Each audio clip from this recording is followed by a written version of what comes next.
My name is Catherine Haradon. I did my undergraduate degree at Arizona State University. I was a double major in anthropology and in French. After my undergrad degree, I did my PhD at the George Washington University in Washington, D.C. in biological anthropology. Here at SMC, I teach biological anthropology classes, mostly Anthro 1, Anthro 5, which is a lab class, and then occasionally I teach classes in primatology and also in human evolution. That's a class we call paleoanthropology. And I have been at SMC, I am starting my 15th year, so I have been here for quite a while. What is your favorite thing about anthropology? So anthropology is the study of humans. What you learn in anthropology classes does so much to explain who you are as a person, who people are in general. It can explain experiences that you have or things you see in the world around you. It's not a subject students learn about usually before they get to college, but it goes a long way towards helping us make sense of ourselves and also our shared humanity. And what I really think is the most valuable thing about anthropology is it emphasizes how people are similar to each other. It emphasizes our shared humanity and our shared origins. So my hope is that students leave my classes understanding how much more similar we are to each other than we are different. Okay, so we're going on to our next set of questions. These are college tips. Okay. So what are office hours? Why should a student attend office hours?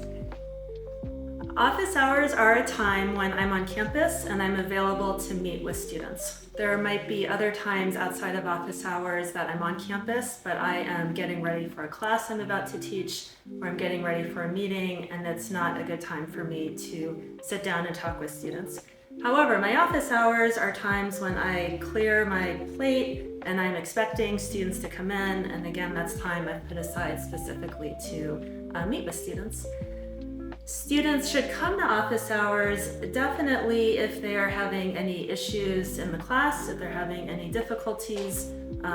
So as a professor, I'm here to answer your questions and to help you out, not only with the class, but also with your experience at SMC. And you should not just go to office hours with issues or problems. If you are really enjoying the class, I always love it when students come and tell me that. But I especially love it when students come and tell me what their interests are, what their future plans are, where they're thinking of transferring.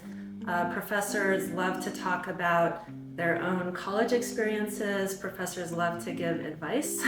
So if you would like any opinions or advice or perspectives from your professors, office hours are also a great time to have those conversations. Okay.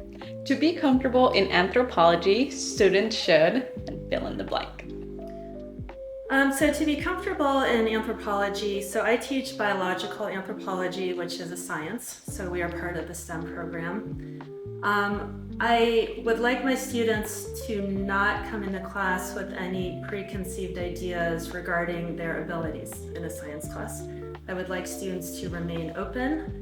I would like students to believe that they can be successful in a science class. I really do my best to break down what is a pretty complex and challenging subject into easy to understand pieces. So to be successful, I think students need to have an open mind about their abilities and also be confident about how well they can do in the class. If you had to give advice to yourself when you first started in this career and or as a student, what would you say? So if I could give advice to myself when I was starting out in anthropology, it would be to really enjoy what I'm learning and what I'm reading about and what my professors are teaching me, and to really think about the subject matter instead of being so focused on getting a specific grade.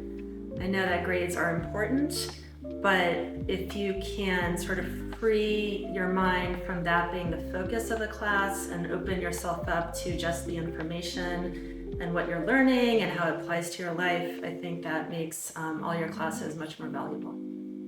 Absolutely. How can STEM students recover from burnout? So my advice for how STEM students can recover from burnout is, I think an important life lesson is that you cannot give 100% to everything at the same time. As a older person with kids and a career, this is something that I struggle with. And I think it's a very valuable lesson to learn when you are younger.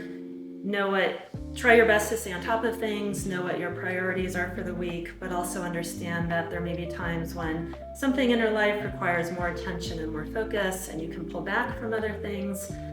So knowing that sort of balance is okay, and trying your best to see how you can implement that balance is really important. And for myself, I have 2 days a week where I teach really intensively. And on those 2 days, I try not to plan anything else. I try not to have to make dinner, or I don't schedule any other meetings. So for myself, knowing that those are 2 days that are really heavy duty, and when those days are done, giving myself the rest of the day to recover helps me come back the following day in a better place. I'm glad you do that. Okay. Alrighty. So this is just for fun. Yeah. What is one of your hobbies and/or an activity you like to do in your free time? So one of my favorite hobbies is playing tennis. I play doubles tennis, and one is it gets me outside, which is so critical for everybody. It gets me exercising and moving around. But most importantly, it's just super fun. And I think as we get older, we forget just how much fun it is to play and to try something new and to not, do something to get a result, but just to have fun. And for me, tennis is a good combination of enjoying myself plus doing something good for myself by getting outside and moving around. Awesome. If you could have any superpower based on the principles of anthropology, what would it be and why?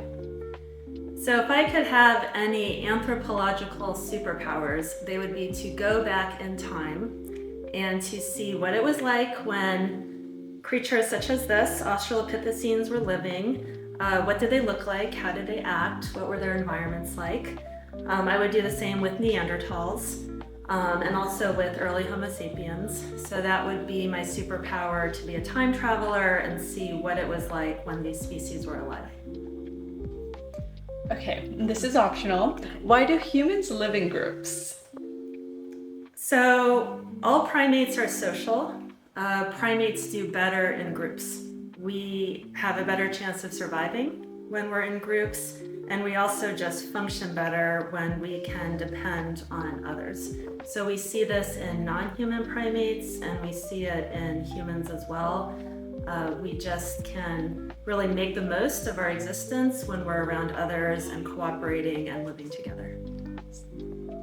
And then the next set of questions, these are one-word responses. Okay. So there's just 4 and 1 word each. Okay? So describe anthropology in 1 word. Fascinating. Describe community college in 1 word. Diverse. Describe STEM students in 1 word. Dedicated. Describe the STEM program in 1 word. Fantastic. Alrighty, that wraps up our All right. our interview.